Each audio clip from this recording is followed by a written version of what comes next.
छोड़ी गे मड़वा छवाई तो हर दिया लगता तोर गे।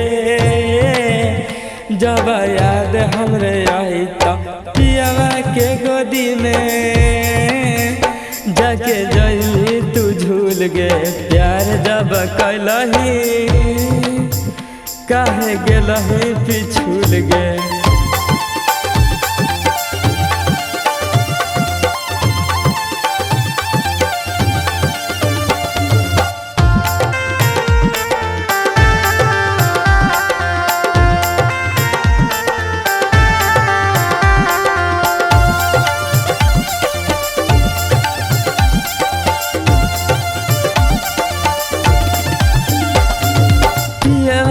सजिया पावा तू तखन में तू खेला याद जब सताई तो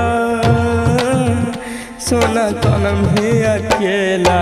बस जब सटा हलियो तो दूर कहे हटा हली मारे जिहेला चलते काहे पीछे तू हटा हली।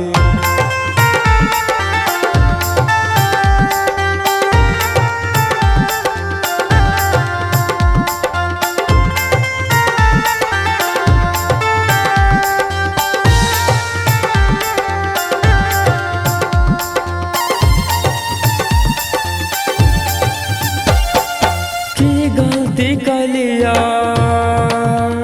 समसन में बुझाइली पियावा के साथ फेरा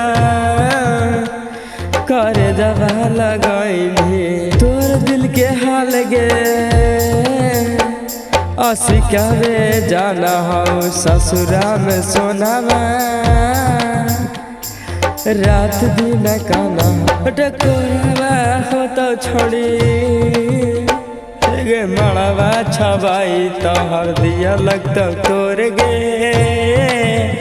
जब याद हमरे आई तो पियावा के गोदी में जाके जइली तू झूल गे। प्यार जब कैलही काहे गेलही पिछूल गे।